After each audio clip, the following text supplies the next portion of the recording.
Bienvenido, Juan. Bueno, primera actividad de este año desde el departamento. Van a haber muchas. Cumplimos los 10 años, la universidad cumple 10 años y, bueno, hay que festejarlos. Y hay una, batería de acciones que ya iremos conversando con todos ustedes. La primera que se viene tiene que ver con Juan y la Biblioteca Nacional, que es la inauguración el 28 de marzo en la sede de España de una muestra que produjo la biblioteca sobre Rodolfo Walsh y que vamos a montar en la sede de España con una serie de actividades colaterales a la muestra. La verdad que es una muestra extraordinaria. Y bueno, ya estamos teniendo una saludable costumbre que es juntarnos al inicio del cuatrimestre para escuchar, conversar con personalidades que, nos permitan entender un poco más el mundo de la cultura, las historias de creación, las historias de producción en este mundo que nos apasiona y en el que estamos inmersos y formamos a miles de jóvenes en ese campo. Pienso que, con razón o sin razón, los que me designaron piensan que puedo ser un tipo que, como le gustan los libros, eso es seguro, que le gustan los libros y sabe hablar de libros o le gusta hablar de libros, puede estimular la lectura y tiene un perfil knack and pop, digamos, que viene bien para este gobierno de estas circunstancias. Y que además, como se lleva en general bien con todo el mundo, puede ser una persona potable. Digamos, es el pensamiento, podemos reconstruir el pensamiento de aquellos que pensaron en mí. Y uno trata de estar a la altura de esa expectativa, sin falsear demasiado las cosas. Ahora, ¿qué tiene que ver esa experiencia anterior de uno? Por eso vale un poco para todos nosotros. Estoy pensando en voz alta, un poco para que cada uno piense de sí mismo, ¿no? Sobre todo cuando uno tiene una tarea docente que no sabe qué puede enseñar, ¿no? Hay una hermosa frase de Scott Fitzgerald que dice de dónde proviene su autoridad para escribir, ¿no? Dice, yo hablo con la autoridad que da el fracaso. Es decir, yo hablo porque yo perdí, ¿no? Y yo escribí, mi primera novela se llama Manual de Perdedores, así que uno ya viene preparándose para ese tipo de cosas, ¿no? Bien, decía, se supone que la idea de que uno tenga una responsabilidad en la Biblioteca Nacional es porque va a democratizar la biblioteca, que le va a hacer un lugar de tránsito, que la gente participe, que lea mucho, que auspiciemos la lectura, ¿no? Que sea una cosa de puertas abiertas, ¿no? Que privilegiemos el contacto, que los libros salgan de allí o por lo menos que estén accesibles para la gente. Y eso todo es cierto. Y es lo que uno teóricamente piensa que le gustaría poder hacer, ¿no? Ahora, por otro lado, hay una parte administrativa por la cual todo el mundo te acompaña en el sentimiento, donde dice, uy, ¿dónde te metiste, no? Es un quilombo eso, los gremios te van a volver loco, ¿no es cierto? Está todo el ámbito bibliotecológico, que es la mitad de que no tiene nada que ver con la parte cultural, no sé, comillas, los bibliotecarios no leen, ¿no? Entonces, la presión del área, digamos, más específica es muy grande, ¿no? Muy grande hubo toda una campaña respecto a quién debe ser el director, tiene que ser un figurote, una frutillita cultural, o tiene que ser un bibliotecario genuino, ¿no? Esas discusiones. Bueno, en medio de esos quilombos de discusiones que a uno le toca caer. Y tiene que gestionar. Para lo cual uno sí que no tiene la mínima experiencia, ¿no? Uno no sabe. Si a ustedes les ha tocado gestionar o les toca o saben de lo que estamos hablando, ¿no? Y además cuando no tenés vocación para eso. Entonces lo que tenés que aprender es a delegar y a apoyarte en la gente que sabe. Y yo tengo la suerte de que en la biblioteca hay muchísima gente que sabe muchísimo y que hace 18, 20, 25, 12... 15 años que labura allí. Y esa institución, que ahora son 800 personas, es un ministerio. Antes en la época de Horacio llegaron a ser 1100, después vinieron estos depredadores, echaron 400 personas, volvieron algunos, estamos en 800 personas más o menos, Se podría decir, y bueno, pero con 400 funcionaría. Y tal vez sí, pero sabemos cómo es la administración pública, cómo es el Estado y cómo funciona en la Argentina. Así como está, funciona. Pero claro, hay 800 personas, ya para que se abra todos los días y que funcione todos los días, ya toda la guita está puesta ahí. Para que funcione, del presupuesto, como se imaginan, muy mutilado, un 30%, que es el anterior, porque no hay nuevo, ¿eh? Prácticamente el 80 y pico % son sueldos. Así que para hacer otro tipo de cosas, poco y nada de guita hay. Y para que funcione tenemos que arreglar las cosas, ¿no? Es decir, que el mantenimiento y el cuidado de los empleados y de la gente que viene a consultar la biblioteca lleva prácticamente toda la guita. Qué buen panorama, ¿no? Bueno, no es distinto del panorama que tenemos en todas las áreas. Precisamente porque no es distinto, es de lo que no vamos a hablar. Yo le prohibí una charla que tuve con la gente y dije, no vamos a llorar, porque para llorar, ¿para qué estamos? No vamos a llorar, vamos a ver qué podemos generar. Bueno, y uno tiene que hacer las cosas en las que cree, ¿no? No hay otra alternativa. Ustedes son docentes, saben que el programa es lo de menos en última instancia, ¿no? Son las convicciones, la capacidad de que uno pueda transmitir aquello que ama. Primero que tiene que amar algo, porque si no, no hay nada para dar, ¿no? Entonces, lo único que uno puede transmitir son las convicciones, ni los programas, ni los... A mí me parece que eso es lo que es determinante. Hay algunos que aman la docencia, lo cual es un plus, que les gusta enseñar, que tienen, eso es un plus y es un don, que no todo el mundo tiene, aquellos que tenemos que a veces ponernos delante de otros. Yo nunca tuve vocación docente, como nunca tuve vocación periodística, pero fui docente y trabajé en los medios, pero nunca tuve ninguna de esas vocaciones genuinas, verdaderas. Me tocó hacerlo, pues fue una manera de ganar guita o mantenerme haciendo cosas afines con lo que me gustaba. Pero ¿qué es lo único que a mí me gusta? Lo primero que nada, me gusta leer y me gusta escribir, en ese orden, ¿no? Y yo creo que podemos hacer una génesis, ¿no? A partir de qué es lo que va determinando de una cosa a la otra, ¿no? Por ejemplo, en la biblioteca ahora siempre damos talleres. Hay talleres, son talleres gratuitos que lo dan distintos dibujantes, distintos escritores, distintos ensayistas, etcétera, que a veces eran talleres de escritura, talleres de lectura, talleres de análisis.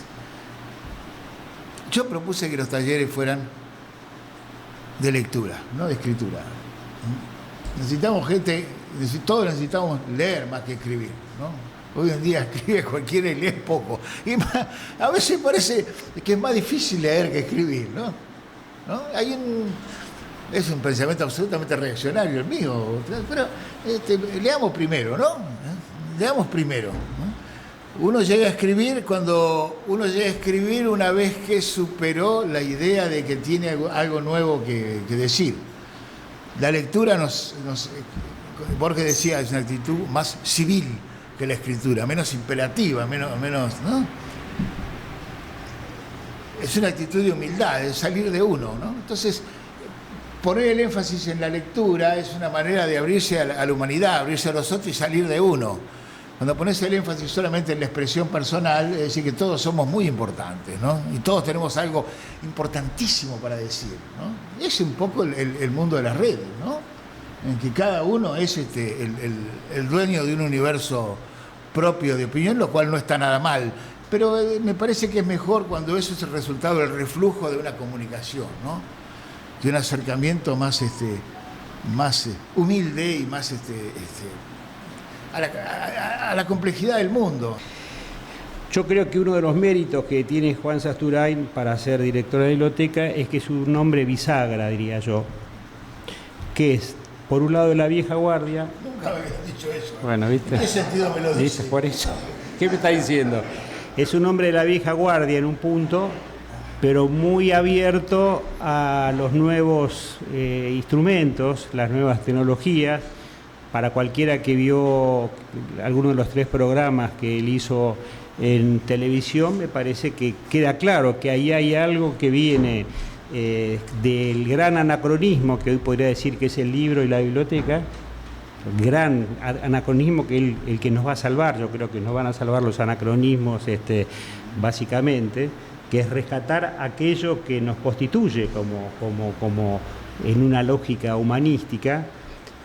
Y lo interesante es que está, y ahí va la pregunta, en ese cruce que vos sos, en ese sentido bisagra, entre ese amor ancestral y tradicional al libro y el uso de nuevos recursos, los jóvenes te leen y te admiran.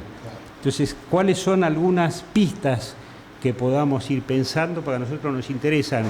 No que nos admiren, sino que lean. Es una cuestión generacional. A mí me tocó ser pibe en los años 50, hace muchos años. Pero yo creo que somos la primera generación que ya nace con los medios audiovisuales incorporados y naturalizados. Nosotros somos carne de kiosco, digamos, los pibes de esa época ya. Y en eso nos diferenciamos bastante de las generaciones anteriores, ¿no? Es decir, somos carne de kiosco, y de radio y de cine. Esos fueron los lugares, más que de las bibliotecas y de los libros de las casas, ¿no? Nosotros ya, para bien o para mal, por eso eso nos ha hecho más cautos en el juicio de las innovaciones tecnológicas, ¿no? Nosotros ya, como pibes, ya empezamos a sentir esa distancia respecto del aparato educativo, ¿no es cierto? Ya las maestras, no sé, decían, ¿qué está haciendo ahí? ¿Por qué no lee Marianela y está leyendo historietas, no? Porque nosotros, mal que mal, me animo a hablar en plural, porque es un poco así, la ficción, por ejemplo, la aventura, que en una época en que todavía la cultura de los varoncitos y la cultura de las nenas estaba separado, digamos, ¿no? Pasaban por carriles distintos, ¿no? Y la aventura era, por ejemplo, el eje de las lecturas infantiles, de la lectura de los chicos hasta la adolescencia. La aventura nosotros ya la encontramos, no en los libros de Salgario, de Verne, que habían leído nuestros padres y nuestros abuelos, sino en las historietas, en el cine y en la radio. Eso fue. Yo escuché Tarzán por radio.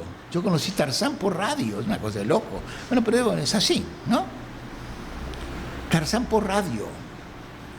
Ni siquiera las historietas, que la leí después, y menos las novelas de Burroughs, ¿no es cierto? La leí mucho después, la disfruté ya, un hombre grande que se dedicaba a escribir sobre esas cosas, ¿no?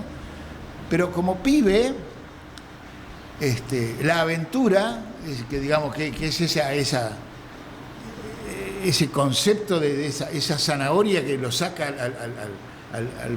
al niño, al adolescente, lo saca del entorno, lo hace salir a la calle, lo hace soñar, pensar, imaginar, ¿no? Despegarse del núcleo, ¿no? Yo viví en pueblos, además, nunca viví en una ciudad. Yo el Eternauta lo viví en un pueblo sin conocer Buenos Aires. Entonces, la aventura es el espacio de la imaginación, el espacio de crecer, pensarse distinto de lo que se es, ¿no? Bueno, para eso sirve abrirse al mundo, ¿no? La idea del héroe, todas esas cosas. Nosotros ese soporte, en general, generacionalmente, lo recibimos, o esos mensajes los recibimos por lugares que no eran los libros, habitualmente, Porque, ¿qué pasaba? Porque ya a esa altura la literatura o los textos que se leían en el colegio no tenían un carajo que ver con la realidad de la experiencia de los alumnos. Desfasaje que se ha conservado hasta el día de hoy, ¿no? Pero con la diferencia de que paulatinamente la oferta de lo imaginario en el contexto de la educación regular ha ido mejorando muchísimo, y hoy en día, bueno, tenemos muy buenos textos, hermosos textos en las escuelas, etcétera, etcétera, cuando ya los jóvenes, los niños y todo, y la tecnología los puso en otro lado. No tiene nada que ver con eso, ¿no? Bien, entonces, Rodo, para lo que vos me decías, nuestra generación, y me animo a hablar así en plural, se formó o deformó ya con los medios masivos.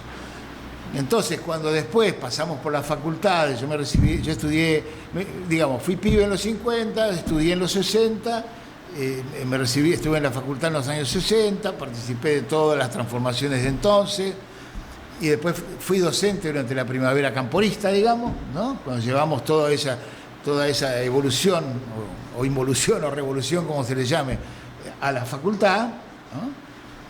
Ya cuando nos tocó a nosotros ser docentes, pasar del otro lado, ya veníamos con una concepción respecto de lo que debía ser la cultura, lo que se debía estudiar, mucho más diversa de la anterior.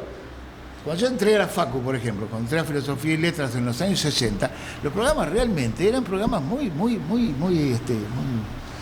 clásicos, Por ejemplo, yo estudié Letras Modernas, me recibí de profe de Letras Modernas, en la UBA, ¿no? Eran 24 materias, de las cuales 8, es decir, un tercio, eran en lenguas clásicas, lo cual no está nada mal, ¿no? Yo estudié 5 griegos y 3 latines, ¿no? 3 por 8, 24. Había una argentina y media, literatura argentina, una y media, una y media de iberoamericana, una inglesa y norteamericana, una francesa o italiana y 3 españolas. ¿Se dan cuenta por dónde venía la formación? No tenía nada que ver con nuestra experiencia como lectores. Es decir, la facultad hablaba de cualquier otra cosa. Hablaba bien en general, porque había muy buenos profes y todo, pero nosotros había un desfasaje entre nuestra necesidad y la oferta que la facultad nos ofrecía. No quiero hacer arqueología, pero son cosas que mutatis mutandis se van repitiendo con el tiempo, ¿no? Cuando dinamitamos, digamos, en el 71, 72, 73, 74, hasta la AAA, digamos, el programa de estudios, etcétera, etcétera, introdujimos un montón de conceptos nuevos y todo, fue un viraje muy grande, interrumpido después por la dictadura, ¿no? Inmediatamente interrumpido por la dictadura. Naturalmente, entonces, esa formación que habíamos tenido y esa formación contracultural que fuimos produciendo, yo tuve la suerte de trabajar con Eduardo Romano, con Aníbal Ford, con el pesado Jorge Rivera, con Jorge Laforgue, gente con las cuales nos formamos, ¿no? En otro concepto de la literatura, por ejemplo. Les doy un tema, es interesante para pensar. Una de las prioridades que nos dimos fue ampliar el objeto del estudio de la literatura. ¿Qué había que leer? ¿Qué había que enseñar en la facultad? ¿No? Ya les hice la descripción de lo que era el programa de estudio, ¿no? Bien. La idea era empezar a partir digamos que las lecturas que realizábamos de lo que era la literatura era una lectura muy parcial, reducida nada más que algunos aspectos de todo lo que se escribía, de todo lo que se producía. Lo más estrictamente vinculado a las llamadas bellas artes, lo cual era eran ciertas categorías que ya no servían para describir todos los mensajes que circulaban. ¿Se entiende a lo que voy? ¿Sí? ¿Se entiende o no se entiende? Les doy un ejemplo. Si vos estudiás en la facultad para entender la producción del imaginario argentino, ponele, los relatos argentinos, estudiás las novelas y los cuentos, novelas y cuentos, que se han publicado en libros y que han terminado en la biblioteca, se han vendido en la librería, han terminado en la biblioteca, tenés un panorama de la literatura argentina. ¿Eso es todo? No es ni la mitad. No es ni la mitad de los textos y relatos que han circulado. Porque está privilegiado un solo soporte, que es el libro, y está privilegiado un solo destino o itinerario, ¿no? Que es la librería y que termina en la biblioteca, ¿no? Todo lo que no pasa por la librería, por el libro, por la librería, en la biblioteca, no existía como objeto de estudio posible. Y hay 2 ejemplos maravillosos. Uno es Operación Masacre y otro es El Eternauta. Esos 2 textos son impublicables cuando aparecen, en el año 57. ¿Por qué? Porque no tienen lugar en el sistema, no son visibles como textos narrativos, no tienen soporte, ninguno pasa por el libro, ninguno es comentado en los suplementos literarios, ninguno va a parar a la biblioteca, porque el circuito por el cual transcurre, los lectores que tiene, no son lectores calificados, aquellos que emiten juicio, por lo tanto no hay un crítico, no hay un lugar. ¿Se entiende a lo que voy? Bien, ese fenómeno hace que uno pusiera el foco en lo que se llamaba las formas marginales de la literatura y de la cultura en general. Marginales en el sentido de que no aparecían en la foto. Cuando haces una descripción, pónganle, ha venido el sesquicentenario, me acuerdo, 1960, ¿no? 1960. Los resúmenes de la cultura argentina, etcétera, etcétera, que salían en La Nación, o en Clarín, o en la prensa y todo. Hablaban de, bueno, en la historia, la literatura argentina, pero bueno, había montonazos de cosas que no aparecían. Entonces, la idea era, y sigue siendo, ampliar cada vez más el concepto de aquello que debe ser atendido, a lo cual hay que prestar atención. Sobre todo los que tenemos alguna tarea docente, que tenemos que elaborar un programa. Yo me acuerdo siempre el ejemplo para los que nos gusta la literatura y la poesía, de los años 20 en la poesía argentina. Fue una época maravillosa, el grupo Boedo, el grupo de Florida, el grupo más vanguardista, los Borges, los Primer Marechal, Bernardes, etcétera, etcétera, y la parte de Boedo, que era la poesía más comprometida, el compromiso social, etcétera, etcétera. Bien, Álvaro Yunque, Roberto Mariani, etcétera, etcétera.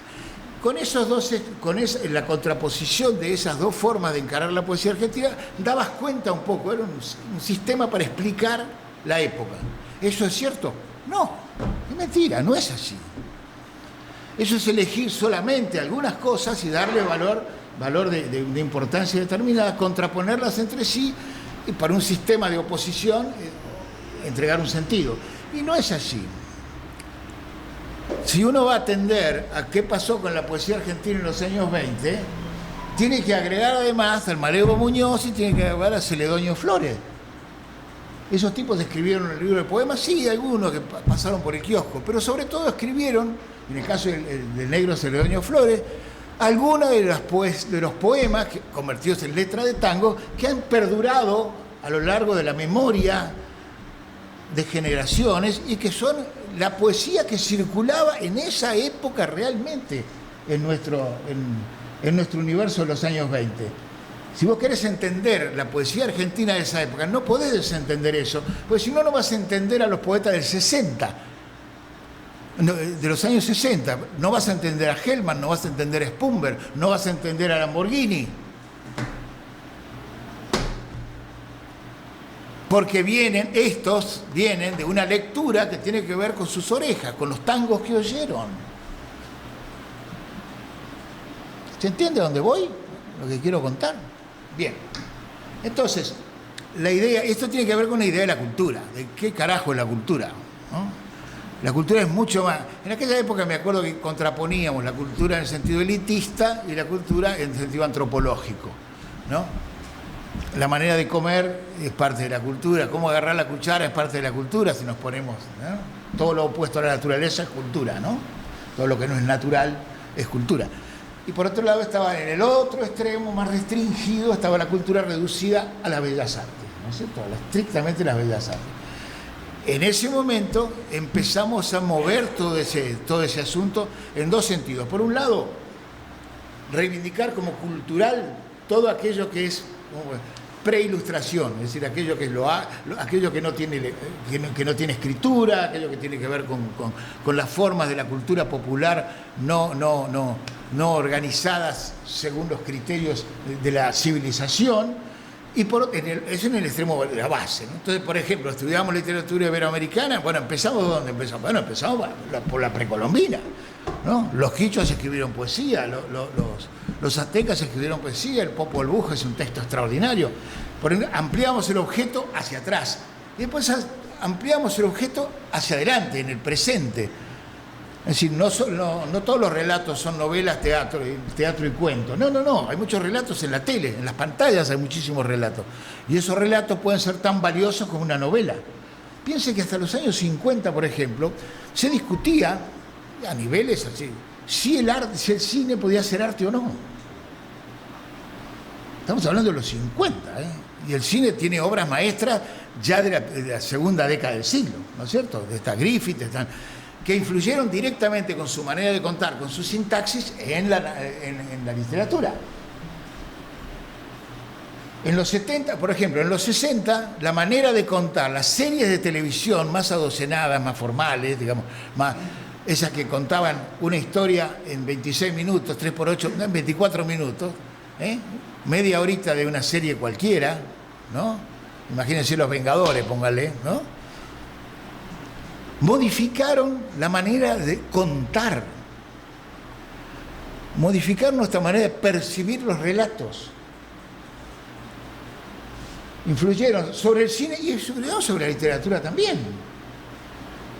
Es decir, que otra cosa que pensamos que era importante y que paulatinamente se fue introduciendo en los programas fue estudiar todos los otros tipos de fenómenos narrativos o poéticos, líricos o lírico-dramáticos que no pasaban por el libro y por la escritura, sino por las imágenes. No estableciendo un orden, podemos decir, jerárquico. Y para eso no necesitas haber leído Humberto Eco, ¿no? Apocalípticos e integrados, etcétera, etcétera. Era producto de nuestra experiencia como lectores y como espectadores en nuestra propia cultura argentina.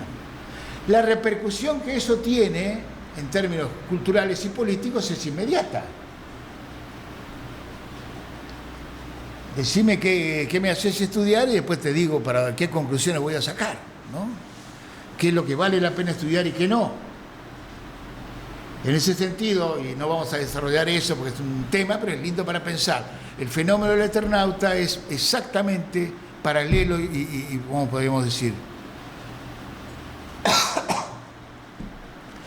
Equivalente al fenómeno de Martín Fierro, como relato. De Martín Fierro, quiero decir, ningún texto nace clásico, ningún relato es clásico nadie escribe un clásico. Los clásicos los generan las lecturas sucesivas y la experiencia de los lectores y la experiencia de la nación. Y precisamente aquellos textos que más perduran o que se convierten en clásicos son aquellos textos no previstos, ya sea el Quijote, ya sea Martín Fierro, ya sea, por ejemplo, en este caso último, porque lo hemos visto delante de nuestros ojos, en el caso del Eternauta, ¿no? Como un texto, un relato, se torna, habiendo nacido en las orillas de la cultura de su tiempo. Piensen en el Quijote. Cervantes había puesto todos los porotos en las novelas que escribía dentro de los géneros reconocidos en la época. Una novela pastoril, como La Galatea, una novela de aventuras, como Persiles y Segismunda, ¿no? Ahora, de todos esos textos, hoy absolutamente interesados, hermosos textos, pero solamente interesantes para los estudiosos de la época, perduró un texto escrito en lengua popular, que es una parodia, que es una joda, que es un texto pensado para un público muy amplio, que no corresponde a ninguna de las categorías que existían. El Quijote no se parece a nada de lo que había. Inventó la novela moderna desde un costado porque no había de eso. Entonces, un texto como el Martín Fierro, comparado, póngale, con el Santos Vega de Obligado, póngale. El Santos Vega de Obligado, que es un hermoso poema, un hermoso libro, está editado por Granier en Francia, porque todos los buenos libros nuestros se publicaban, se imprimían, muchos de ellos en Francia, en castellano obviamente, pero se hacían en Francia y se traían importados. Una edición preciosa, se vendía en la librería de Buenos Aires, ¿no? Contemporáneamente, un diputado el compañero José Hernández, opositor al mitrismo, escribe un folleto con un pretexto cultural, un folleto político, de crítica política, ciertas políticas de Estado. Sería como escribir un texto hace 5 años sobre los cartoneros, póngale, ¿no? Los derechos de los cartoneros, etcétera, etcétera. Bueno, en este caso son ciertos sectores de la población rural que son maltratados por el Estado, ¿no? Y da el ejemplo y pone el nombre de Martín Fierro, la historia de un gaucho, ¿no? Y ese texto no sale por una librería, por una editorial de Buenos Aires, ni se imprime cosas, sino que sale como folleto y con dibujitos, a la manera de los viejos poetas gauchescos anteriores. Imposta este hombre, este diputado, antimitrista, imposta un estilo que es el estilo gauchesco, que tiene muchos antecedentes ya de poesía política desde el comienzo de la Revolución, y lo publica como folleto, y ese libro se vende. Pero se vende en la librería, hay alguna, pero se vende sobre todo en los lugares, en el campo, donde tiene receptores, se vende en los almacenes, cosas por el estilo. ¿Qué es eso? Es una cosa muy rara. ¿Pertenece a la literatura de su tiempo? No. Van a ser las sucesivas lecturas posteriores, las que le van a dar, desde Lugones, desde Rojas, y motivadas un poco por los cambios sociales, por la inmigración y todo, que la necesidad de encontrar un poema nacional épico, para que nosotros también tuviéramos, ¿cómo no íbamos a tener nosotros un poema épico nacional? Entonces inventamos que Martín Fierro era el poema épico nacional y bueno, lo pusimos ahí. La literatura tiene que empezar con un poema épico, porque si no, ¿cómo va a ser? Los ingleses tienen uno, los alemanes tienen otro, los tanos tienen otro, nosotros tenemos que tener un poema épico nacional. Entonces, el Martín Fierro aparece consagrado o bendecido como clásico desde un lugar que no tiene un carajo que ver con su origen, ¿no? Pero ese poema surgió en las orillas. No sabemos hoy en día dónde y cuándo y quién está escribiendo los textos que están hablando en nuestro tiempo.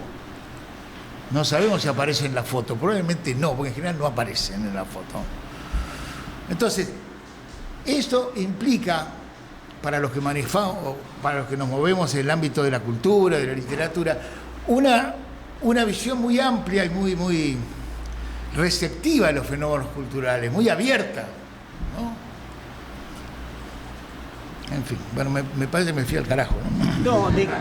No, dejaste picando algo, me parece, en esta relación entre lo popular, lo masivo, los márgenes, que es el tema de la historieta. Sí. Que, bueno, y me parece que me gustaría que abundes en eso. ¿Cómo te metiste en la historieta entendiendo que era justamente una forma que desde los márgenes pudiera producir cultura de la mejor calidad? No, pero no es una cosa consciente esa, no. Es solamente prestarle atención a la experiencia personal, nada más que eso. No es un acercamiento de la teoría. No es un acercamiento desde la teoría. A fines de los 60, el interés por las formas de la literatura pop, digamos, ¿no? O todas las formas de la cultura de masas, mencionamos a Eco, bueno, podríamos nombrar, sobre todo los franceses, ¿no? Como siempre, los franceses, los yanquis producen, hacen los fenómenos, la cultura norteamericana es muchísimo más poderosa, más rica y más capaz de generar fenómenos, es la dueña del siglo XX, ¿no es cierto?, la que generó todos los grandes fenómenos en la cultura norteamericana, y la europea, sobre todo en el caso de los franceses, la que clasifica lo que los yanquis hacen, ¿no?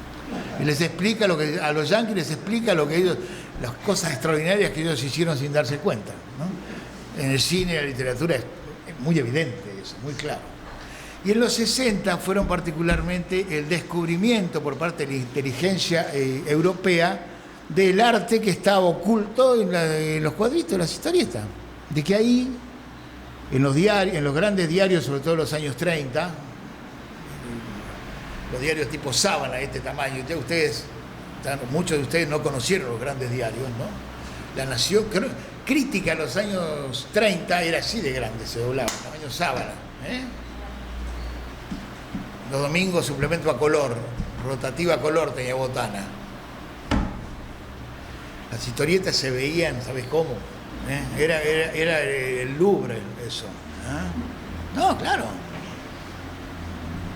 Bueno, en los 60 los franceses llevaron Coupery, Moliterni, todos ellos, Lacassagne, entonces llevaron las historietas de los grandes maestros norteamericanos de relato de historieta, Alex Raymond, Hogarth, el de Tarzán, el de Flash Gordon, el del Príncipe Valiente.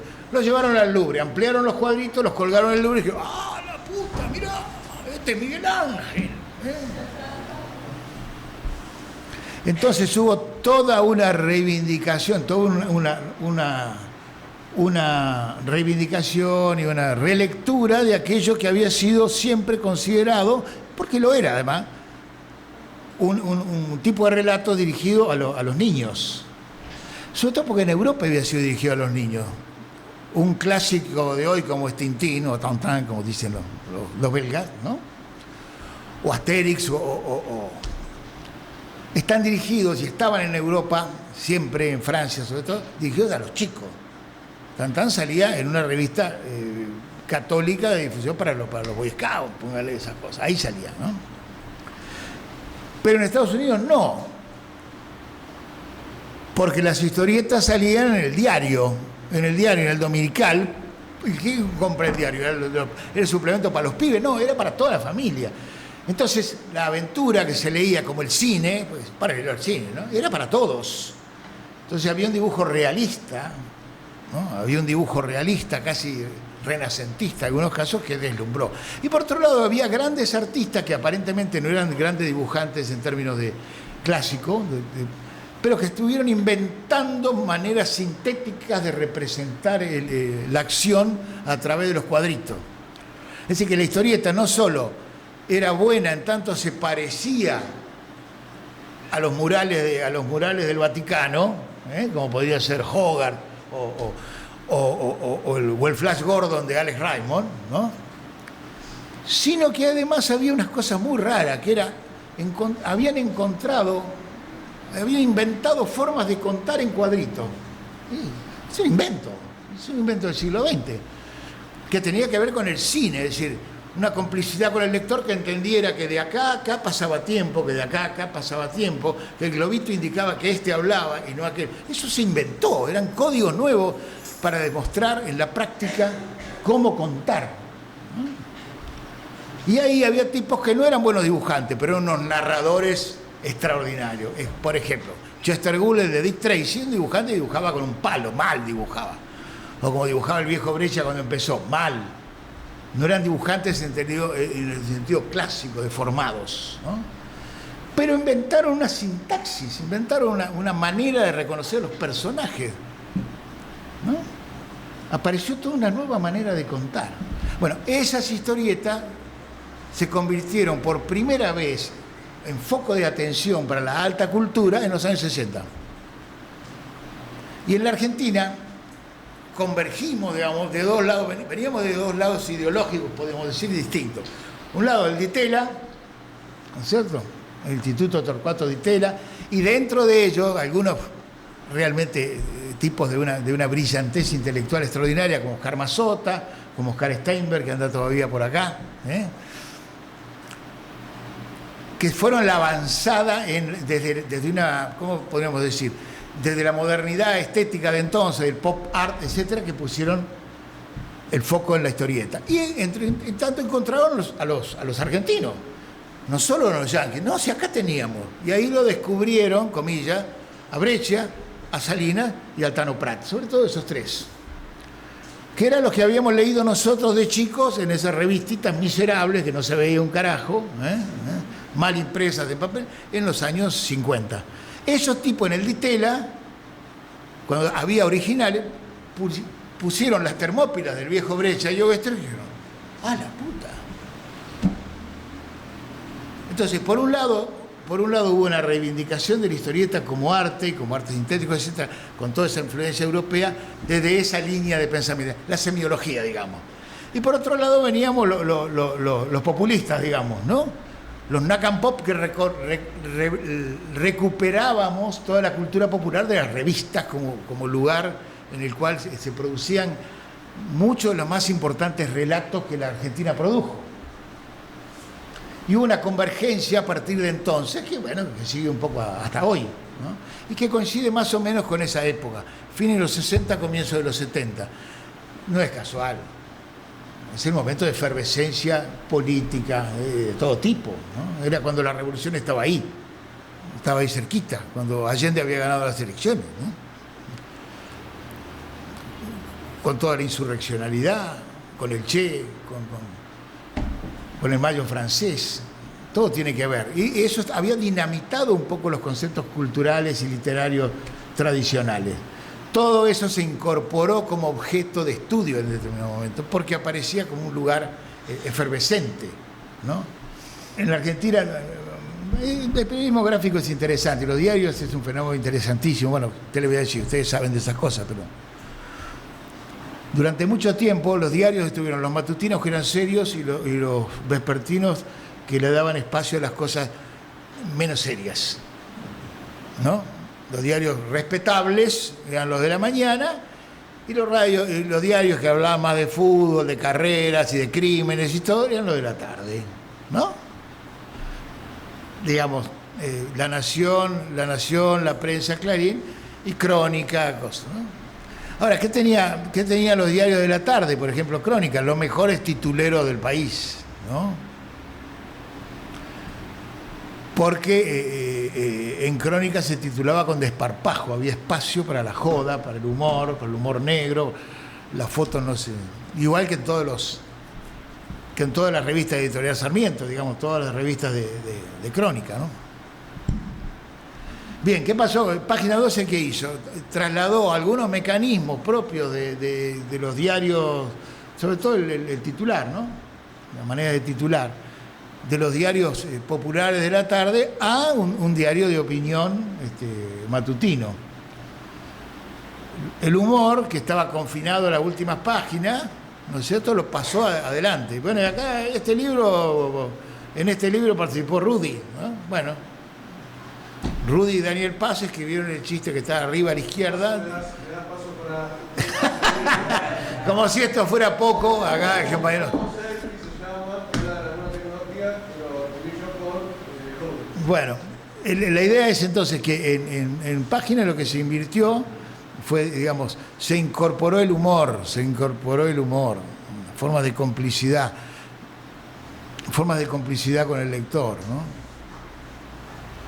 En la manera de titular. Cosas que en el humor veníamos acostumbrándonos desde Lelutier, Tato, el primer negro Fontana Rosa, la revista Hortensia, es decir, un humor inteligente en el sentido de que trabaja con complicidades con el espectador, ¿no? Complicidades en general de información cultural. Si vos lees El Inodoro Pereira, la primera historieta, es que porque reconocés que está el dibujo de Castañino debajo el Martín Fierro de Castañino está debajo del dibujo de Negro Fontana Rosa, y está la samba, la Eulogia Tapia en la Pomeña debajo del texto. Es decir, las alusiones culturales, referencias, no en sentido elitista, pero sí de toda la información que compartimos los lectores y el autor. Eso crea un grado de complicidad y de complejidad en el mensaje que ya, bueno, se incorporó definitivamente al humor argentino desde entonces, ¿no? Y que, bueno, cualquier portada, tapa de página, por ejemplo, y después paulatinamente de otros muchos medios, juega con eso. Si vos no tenés la información o las referencias, podés quedarte afuera. Para mí, cuando me habla de biblioteca, ¿en qué biblioteca pienso? En la mía. Tengo una biblioteca grande, tengo muchísimos libros.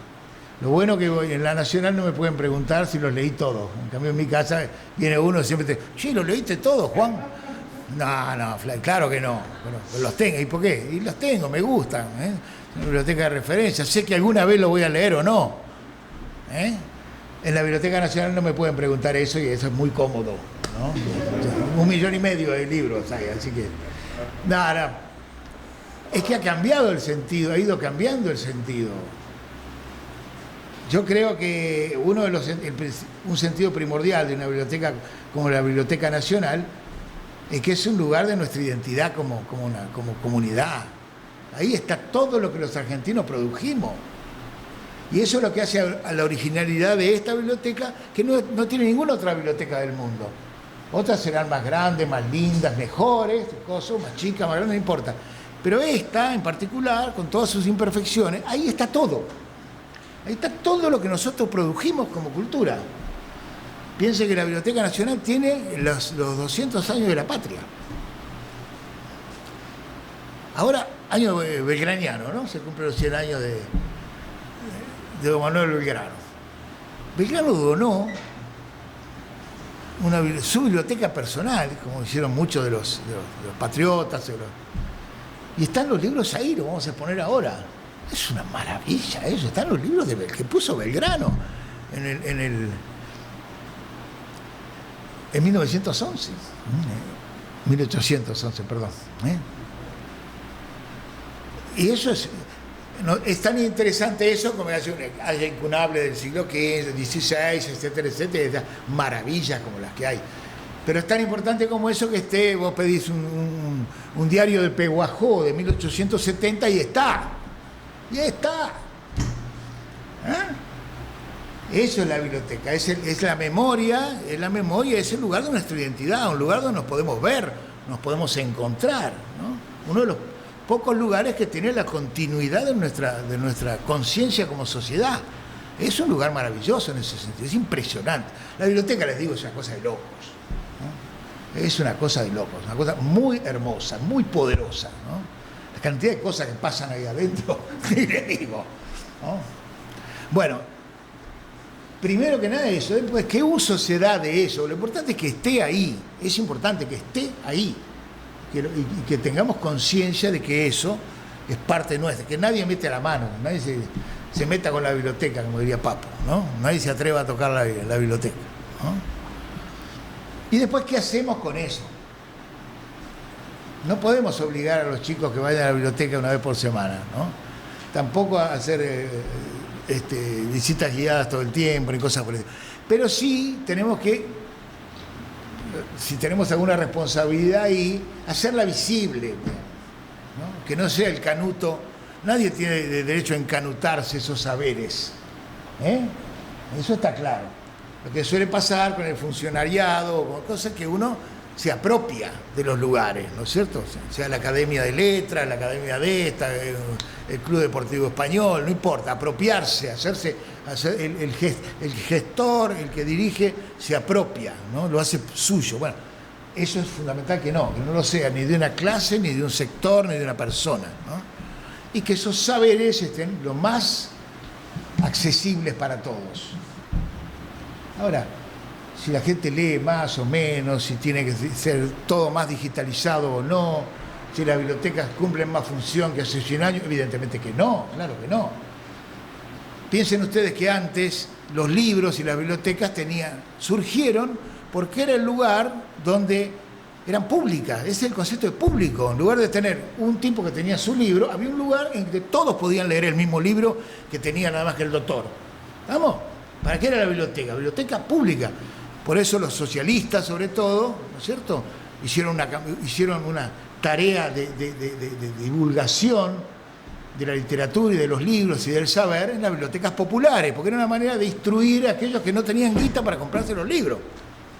Y eso es básico, ¿está? Esa es la primera función. Ahora, claro, hoy en día, como no todas las cosas están, los libros no son el único soporte que están los saberes, tampoco la biblioteca es el único lugar donde las cosas están, ¿no? Están los objetos, pero no los saberes. Los saberes están diseminados saludablemente en miles y millones de lugares más.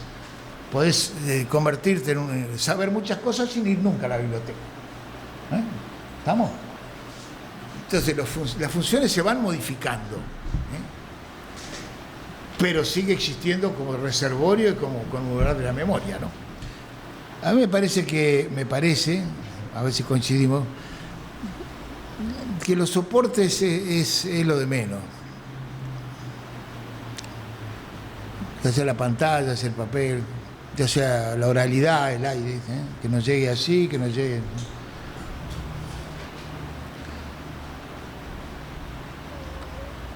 Es decir, la Madame Bovary es la misma en el papel que en la pantalla. Alguien pensaba en algún momento y sigue pensando, y yo he pensado también románticamente en algún momento, románticamente no usado en forma despectiva, por favor, al contrario, con mayúscula y grande. Es que la poesía se escribe a mano. ¿Cómo vas a escribir poesía en la computadora? ¿Cómo vas a ir cortando? No es cierto, depende, no es cierto. El hábito, la costumbre, las formas de transmitir, como la forma de recibir varían y nosotros nos vamos adoptando y, como vos dijiste, nacés con algo puesto ya, ¿no? Nacés con los medios puestos. El mundo ya viene formateado, digamos, ¿no? Por canales de acceso a él. Por eso me parece que una cosa son los soportes que varían y han variado y van a seguir variando, y otra cosa es un proceso muy particular que es leer. Leer.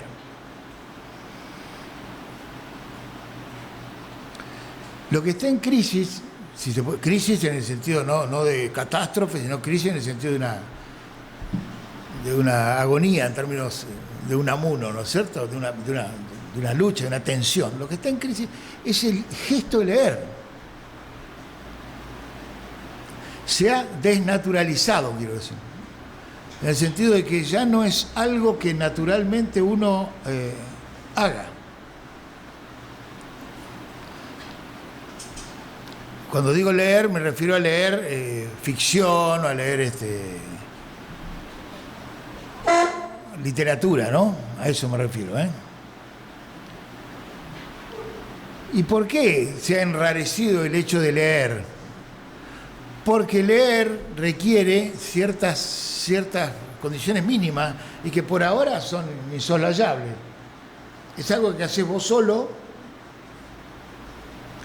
en silencio y sin hacer otra cosa.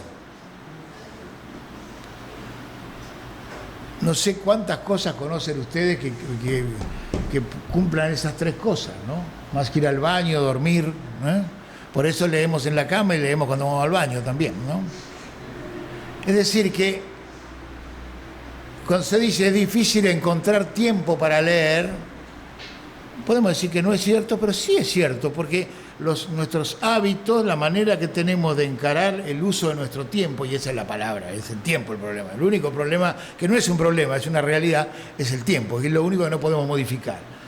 Entonces, la lectura ocupa o nos requiere ciertos gestos que ya no son los habituales, que no se parecen a ninguna otra cosa. Por eso suponemos a veces que tenemos que cambiar el entorno para poder leer. Entonces tengo que estar solo, porque si estoy con alguien, si estoy en la casa y hay alguien o está prendido algo, no voy a poder leer. Entonces me voy a la isla o a cualquier lugar. Esas idealizaciones que son falsas, uno sabe que... Ni hablar de para escribir, ¿no? Obviamente que no vas a escribir porque estés solo en algún lado lindísimo frente a la ventana. Lo más probable es que te tomes una botella de whisky y te vayas a dormir la siesta, ¿no? Si tenés guita para el whisky, un whisky de reta, digo yo, ¿no? Me refiero a esto, que es leer, el gesto de leer el que está enrarecido, ¿no?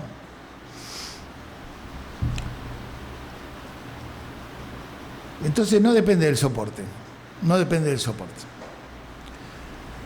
Los medios que ofrecen tantas alternativas veloces, la posibilidad que tenemos cada vez de hacer más cosas, no facilitan absolutamente nada. No nos facilitan nada a nosotros, sino que nos entorpecen la vida, digamos. En tanto y en cuanto nos meten más cosas dentro de la misma cantidad de tiempo, porque el tiempo es lo único que no disponemos más. Y la lectura, como el matrimonio y otras cosas, requieren tiempo y dedicación, ¿no? Y entrega. Y esta sociedad no los considera valores a eso, al contrario, ¿no? Necesitamos todo ya inmediato y cambiando, porque se gasta, se pudre, no sirve, si dura no sirve.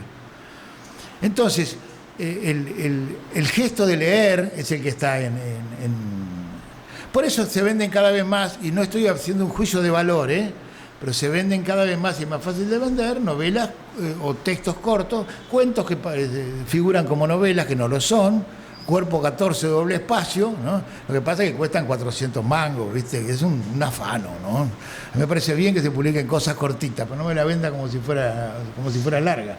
Pero claro, es tiempo de lectura.